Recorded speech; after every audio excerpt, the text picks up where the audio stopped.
নবীর কবর খুঁড়ে তার লাশকে পুড়িয়ে দেওয়া হোক নুরু পাগলার লাশের মতো। হে উম্মতে মুহাম্মদী, কোথায় তোমরা? তোমাদের প্রিয় নবীর লাশ মুবারক পুড়ে ফেলতে চাই। সে নাস্তিক। এখন প্রশাসন কোনো জবাব দিবে না, কোনো কথা বলবে না, তাদেরকে গ্রেফতার করবে না, ফাঁসি দিবে না। যখনই আবার সে নবীর উম্মতরা ক্ষিপ্ত হয়ে যখন ওই সমস্ত নাস্তিকদের বিচার হাতে করবে, তখন প্রশাসন তাদেরকে আমাদেরকে গ্রেফতার করতে আসবে। দর্শক, নুরা পাগলার লাশ পুড়ে ফেলেছে কেন্দ্র করে ওই নাস্তিক আমার নবীর দেহ মুবারক নিয়ে কি কথা বলছে আপনারা শুনুন। তারপরে আপনারা ঈমানের জায়গা থেকে কমেন্ট করে যাবেন এবং ভিডিওটি প্রচুর পরিমাণ শেয়ার করবেন। শুনুন। নবী তাকে একবার যাচাই করে দেখা প্রয়োজন না? অবশ্যই প্রয়োজন, কারণ তাকে আমরা কখনো দেখিনি, তার কথাও শুনিনি। শুধুমাত্র 1450 বছর আগে একজন এসেছিলেন, দাবি করেছিলেন তিনি নবী, ব্যাস এটুকুই। এখন প্রশ্ন হলো, এই যুগে তিনি সত্য না মিথ্যে নবী, সেটা আসলে কিভাবে প্রমাণ করব? আছে, পন্থা আছে। সমস্ত আলেমদের কথা, নবী তার রওজা শরীফে সশরীরে জীবিত আছেন। হাদিসের ভাষ্য মতে আম্বিয়া কেরাম মরেন না, তারা মৃত্যুবরণ করেন না, তাদের শরীর মাটি ভক্ষণ করে না, এক কথায় তাদের শরীর কবরে পচে না। ইসলাম সত্য না মিথ্যে, নবী সত্য না ভণ্ড, তার প্রমাণ করার এই একটা পন্থা কিন্তু এখনো আছে। আমি বলছি না নবীর কবর খুঁড়ে তার লাশকে পুড়িয়ে দেওয়া হোক নুরু পাগলার লাশের মতো, না।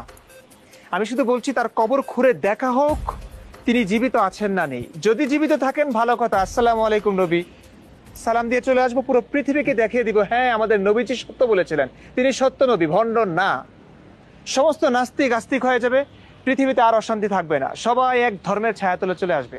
আর যদি দেখা যায় মরে গলে পচে লাশের অস্তিত্ব খুঁজে পাওয়া যাচ্ছে না, তাহলে তো স্পষ্ট হয়ে যাবে যে 1450 বছর আগে আমাদের প্রিয় নবীজি হযরত মুহাম্মদ সাল্লাল্লাহু আলাইহি ওয়াসাল্লাম মিথ্যে বলেছিলেন। তার কথা মিথ্যে প্রমাণিত হবে, তিনি ভণ্ড প্রমাণিত হবেন আমাদের এই নুরু পাগলার মতো। তবে তার লাশের যেটুকু অংশ পাওয়া যায় সেটুকু পুড়িয়ে দেওয়া হোক, পৃথিবী থেকে ভণ্ডামি নষ্টামি বন্ধ হোক, পুড়িয়ে দেওয়া হোক সমস্ত ভণ্ডদের আস্তানা। 1400-1450 বছর পূর্বে একজন এসেছিলেন, তিনি নিজেকে নবীর দাবি করেছিলেন। এই যুগে তিনি সত্য কিনা তা প্রমাণ করার বিশেষ প্রয়োজন। হ্যাঁ, পন্থা একটা আছে, সেটা হচ্ছে নবী মুহাম্মদ রাসূল সাল্লাল্লাহু আলাইহি ওয়াসাল্লামের কবর ভেঙে সেখান থেকে তিনি অক্ষত আছেন কিনা। কারণ আলেম সমাজে বলেছেন আম্বিয়া কেরামগণ যারা তারা জীবিত থাকে কবরের মধ্যে, তাদের প্রতি রিজিকে প্রেরণ করা হয়। আসলে জীবিতর ব্যাপারটা জীবিত বলা হয় না, জীবিত বলতে বোঝায় যে সকল অস্তিত্বের মধ্যে প্রাণ থাকে তাহাকে জীবিত বলে। আর দেহ জিনিসটা, দেহ থেকে যখন একটা আত্মা বেরিয়ে আসে, সেই আত্মাটা কবরের ভিতরে যায় না, তবে কবরের ভিতরে ওই আত্মাধারিত অস্তিত্বটা অক্ষত থাকে। সেই আত্মাধারিত অস্তিত্ব তাহাদেরকে বলা হয়েছে যাহাদের নূরের সাথে, যার মানে যে সকল আত্মাগুলার সাথে সঙ্গে সম্পর্ক রয়েছে, তিনারা আল্লাহর পক্ষ থেকে নির্বাচিত, রোজ আজর বা আলমে আরওয়ার থেকে তিনারা যুগ জামানায় আসে। শুধু নবী মুহাম্মদ রাসূল সাল্লাল্লাহু আলাইহি ওয়াসাল্লামের জামানা শেষ নয়, বর্তমান সময়ের মধ্যে যে সকল আল্লাহর ওলিগণ আছেন তিনারাও নবী মুহাম্মদ রাসূল সাল্লাল্লাহু আলাইহি ওয়াসাল্লামের অনুসরণী রঙে রঙেলা, এক কথায় শেষের নিকটবর্তী বললে চলে, নবী মুহাম্মদ রাসূল সাল্লাল্লাহু আলাইহি ওয়াসাল্লামের নিকটবর্তীগণ। কারণ যার জাত হইতে যাহাদের পয়দা, যেমন আম গাছের থেকে আম গাছেরই পয়দা হয়, শিম গাছের থেকে শিম গাছেরই পয়দা হয়, সন্ত থাকে আপনার জন্মের মধ্যে। যদি আপনার মা অমাবস্যা পূর্ণিমা রাত্রে, পূর্ণিমা রাত বলা যাবে না, অমাবস্যার রাত্রে, ওই অনেক নারীরা আছে অমাবস্যা পূর্ণিমা রাত্রের মধ্যে জ্বালা সামলাইতে পারে না, আবদ্ধিত কলমার আবদ্ধিত স্বামীকে ঘরে রেখে অনেক সময়ের মধ্যে বাইরে নিজেকে জ্বালা মিটাইতে যায়। এইরকম জ্বালা মিটাইতে যদি যাওয়ার মধ্য দিয়ে সম্ভবত আপনার জন্ম হয়েছে। এটা আম গাছের শিম গাছ হইতেও পারে, নাও হইতে পারে। তো এখানে একটা কথা থাকে, সেই কথাটা হচ্ছে আপনার জন্ম রাতের আধারে কি দিনের আলোতে হয়েছে সেটা জানা বোঝা মুশকিল, সেটা জানারও প্রয়োজন নাই। কিন্তু এই কথাটা পরিষ্কার বিষয়টা যে আপনি কলমার আবদ্ধতার বাহিরে আপনার জন্ম হয়েছে। যদি কলমার আবদ্ধতার মধ্যে আপনার জন্ম হইতো, তাহলে নবী মুহাম্মদ রাসূল সাল্লাল্লাহু আলাইহি ওয়াসাল্লামকে এই যুগে বিশ্বাস করা কোনো সন্দেহ থাকতো না। যেহেতু সন্দেহ আছে, সে আপনার মতো অতীতে নবী মুহাম্মদ রাসূল সাল্লাল্লাহু আলাইহি ওয়াসাল্লামের জিন্দেগি দশায় তো তিনার উপরে এরকম সন্দেহ পোষণ অনেকে করেছিল। যেমন আবু আকবা বলছে তুমি মিথ্যা নবী, তুমি সত্য নয়। তাকে সত্য প্রমাণ করার জন্য মরুভূমির স্থানের মধ্যে পূর্ণিমার রাত্রে অবস্থান করে অনেকে জাদুঘরের মাধ্যমে তিনাকে পরীক্ষা করতে চেয়েছিল। সে পরীক্ষার ক্ষেত্রে ওই আসমানের পূর্ণিমার চাঁদটাকে 2 খণ্ড করা হয়েছে, আবার একত্রিত করা হয়েছে, তারপরও সে ঈমান আনে নাই। যারা ঈমান আনবে না তাদেরকে এর চেয়ে বেশি প্রমাণিত হইলেও তারা ঈমান আনবে না। যাই হোক, আপনি যেহেতু চাইছেন যে মুহাম্মদ রাসূল সাল্লাল্লাহু আলাইহি ওয়াসাল্লামের নবী মুহাম্মদ রাসূল সাল্লাল্লাহু আলাইহি ওয়াসাল্লামের কবর খুঁজে সে দেখতে হবে, এটা প্রমাণ করতে হবে তিনি সত্য কি অসত্য, কারণ তিনি অতীতে যা বলেছেন তা নিশ্চয় সত্য, কিন্তু ভণ্ড কি অভণ্ড, সত্য কি অসত্য তা প্রমাণ করার একমাত্র পন্থা সেটা হচ্ছে লাশ বের করা, বা অক্ষত অবস্থা যদি থাকে সেটা যদি আমরা পাইয়া থাকি তবে আমরা সালাম দিব, আসসালামু আলাইকুম নবী, আপনার প্রতি ধন্যবাদ। আরে আপনার নবী, আপনার ধন্যবাদ নেওয়ার জন্য নবী বসে রয়েছে না, সারা পৃথিবী নবীকে সালাম দিচ্ছে, সারা পৃথিবীর সমস্ত মাখলুকাতে নবীকে সম্মান শ্রদ্ধা করছে, দরুদ থেকে আদায় করতেছে। অতএব আপনার জন্য নবী বসে থাকেন আপনি ধন্যবাদ দেওয়ার জন্য। আপনার ধন্যবাদের চিন্তা আপনি নিজেই করেন। যার হইতে আপনার জন্ম হয়েছে আপনি তাকে যদি অস্বীকার করতে পারেন, ওই যে বললাম না, যারা কলমার বাইরে জন্ম হয় তাদের অস্বীকার এই মনে হইতে পারে।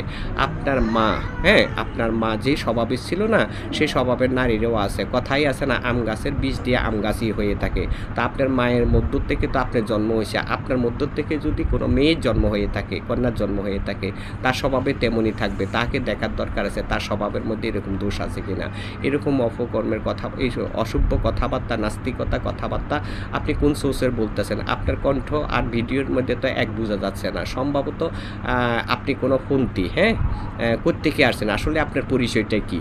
আবার বলছেন যে 1400 1450 বছর পূর্বে নবী, বর্তমান নবীর উফাতের যে জমানা অতিক্রম করতে করতে প্রায় 1500 বছর, আপনি 1400 1450 বছর ব্যবহার করলেন কি করে? হ্যাঁ, তো দেখা যাই হোক, যেই হন না কেন আপনি নিজেকে নিজে সংশোধন করেন। এই সমস্ত কথাবার্তা বলে, এই সমস্ত কথাবার্তা বলে মুসলিম সমাজের মধ্যে যারা বিভ্রান্ত করতে চাচ্ছে তারা হচ্ছে ইহুদিপন্থী। যেমন নবী মুহাম্মদ রাসূল সাল্লাল্লাহু আলাইহি ওয়াসাল্লামের রওজার থেকে তার কবরটাকে ছিনিয়ে নেওয়ার জন্য 2 জন ব্যক্তি ধরা পড়েছে মদিনাতে অনেক দিন আগে, আমি তারিখ বলতে পারবো না, পত্রিকায় লেখালেখি হয়েছিল। মদিনার বাদশা তাদেরকে ধরে প্রমাণও করেছে, সাক্ষীও হয়েছে।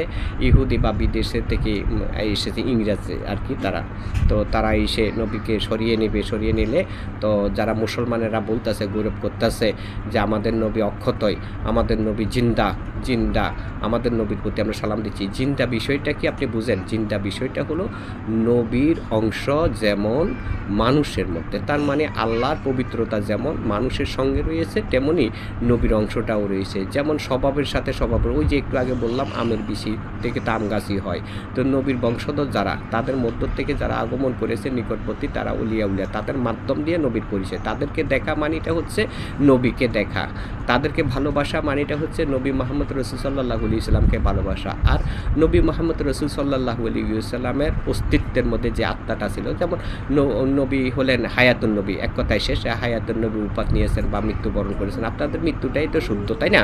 মৃত্যু আর উপাধ কিন্তু দুইটা এক না। যারা সিফাত জাতের জন্মগ্রহণ করে তারা মৃত্যুবরণ করে, আর যারা জাতনুরের অধিকারী, জাতনুরের থেকে অধিকারী, তারা উপাধে গ্রহণ করে। সেই জায়গাটার মধ্যে হওয়ার মতো আপনাদের ক্ষমতা নেই, কারণ আপনারা সবসময় ওই নবী বা সত্তরবীর পক্ষে সমালোচিত ব্যক্তি।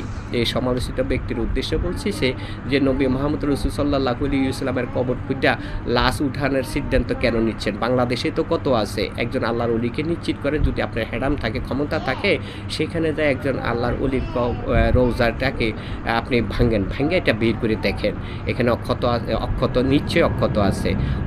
যারা আল্লাহর বন্ধু বা আল্লাহর কর্ম করে, আল্লাহর বন্ধু হিসেবে নির্বাচিত হয়, তাদেরকে মাটিয়ে খায় না, হ্যাঁ, তারা অক্ষত অবস্থায় থাকে। নুরা পাগলার কথাই তো আপনি বলেছেন, হ্যাঁ, তো নুরা পাগলাদের 23 দিন বা 23 দিন পরে সম্ভবত আমি শুনেছি আর কি, 23 দিন কি 13 দিন এমনই হবে। আচ্ছা, যাই হোক না কেন, 3 দিন পরে বা 5 দিন পরে যদি একটা লাশ উঠানো হয়, তার পচা, তার গন্ধ ছুটে যায়। তো নুরা পাগলার যে লাঠি পিটানো করা হলো, সেখানেও তো দেখলাম যে মুখের সাইডের থেকে একটা রক্তান্ত একটা দাগ হচ্ছে। আবার লাঠি পিটানোর পরেও সে লড়াচড়া করতেছে, যেমন একটা সাধারণ মানুষকে মারা হচ্ছে আর কি, এরকম কিছু। তো 23 দিন বা 13 দিন পরে একটা লাশকে বাড়ি দিলে, বাড়ি দেওয়ার জায়গাও তো থাকে না, যে পচা গোলা জায়গা, এখান থেকে আপনি জ্ঞান নিতে পারেন নাই। হ্যাঁ, এরকম অনেক আছে, এরকম অনেক আছে। তো যারা ঈমান আনবে না তারা এর চেয়ে বেশি কিছু হলেও ঈমান আনবে না। যেই আপনি যেই কথাগুলো বলেছেন সেই কথাগুলোর মধ্যে আসলে আপনি কি বলবো, ভাষায় পাওয়া যাচ্ছে না। তো একটা কথাই আপনাকে বলে দিচ্ছি, বিভ্রান্ত ছড়ায়েন না, টাকার মধ্যে বিক্রি করেন না। আপন পিতাকে অস্বীকার করেন, কারণ যারা পিতার সঙ্গে থাকে নবীকে অস্বীকার করে তারা জন্মদাতা পিতাকে অস্বীকার করে। কারণ যে জন্মদাতা পিতা একজন মুসলমানের জন্য এটাই শেষ নয়, একজন মুসলমানের জন্য 4 জন পিতা নির্ধারিত বা জ্ঞান অর্জন করতে হবে। তার মধ্যে একজন হলো জন্মদাতা পিতা, একজন হলো ধর্মীয় পিতা, আর একজন হলো রুহের পিতা, হ্যাঁ, আরেকজন হলো পিতা আদম আলাইহিস সালাম, যিনাকে আল্লাহ পাক রব্বুল আলামিন সর্বপ্রথম সৃষ্টি করেছেন। কোনোটাকে অস্বীকার করার মতো না। যেহেতু আপনি নবী মুহাম্মদ রাসূল সাল্লাল্লাহু আলাইহি সাল্লামকে অস্বীকার করেছেন বা সন্দেহ পোষণ করেছেন, সেক্ষেত্রে কোনো পিতার সাথে আপনার কোনো সম্পর্ক নেই। আপনার সম্পর্ক ওই বনের পশুর সাথে। আল্লাহ পাকে ঘোষণা করেছেন পবিত্র কোরআন শরীফের মধ্যে, ফাসাম্মা ওয়াজহুল্লাহ, আমি সর্ব জায়গায় সর্বস্থানে বিদ্যমান। যারা আল্লাহকে মহা আকাশে রাখে তারা ওই জমানার মানুষ, হ্যাঁ, রাসূল বিরোধী মানুষ। কোরআনকে যারা বিশ্বাস করে, সৃষ্টিকে যারা বিশ্বাস করে, সৃষ্টিকর্তার উপরে যারা বিশ্বাস রাখে, তারা মানুষকে বিশ্বাস করে, মানুষের সাথে সম্পর্ক করে আল্লাহর সাথে সম্পর্ক হয়ে থাকে। যাদের মধ্যে আল্লাহর সম্পর্ক হয় তাদের মুখ দিয়া এই সমস্ত ফালতু কথা, এসব অশুভ নাস্তিকতা কথাবার্তা হওয়ার কোনো অবকাশ নাই। নবী মুহাম্মদ রাসূল সাল্লাল্লাহু আলাইহি ওয়াসাল্লামের বিরোধিতা, সবচেয়ে বেশি বিরোধিতা যারা করেছেন তারা হচ্ছে ইহুদি বংশধরেরা। আপনি তো ইহুদি বংশধরের একজনই, হ্যাঁ না? তো আপনাকে নিশ্চিত করা হোক, আমি বাংলাদেশ সরকারের প্রতি অনুরোধ জানাবো, বাংলাদেশ সরকারের শুধু মুসলিম সমাজের না, সর্ব সমাজের মানুষের পক্ষ থেকে এই সমস্ত কুলঙ্কর বাচ্চাদেরকে আপনারা নিশ্চিত করুন এবং আইনের আওতায় এনে তাদেরকে সাজা সাব্যস্ত করুন। আল্লাহ সকলের মধ্যে শান্তি রহমত দান করুক। সকলের প্রতি সালাম, আসসালামু আলাইকুম।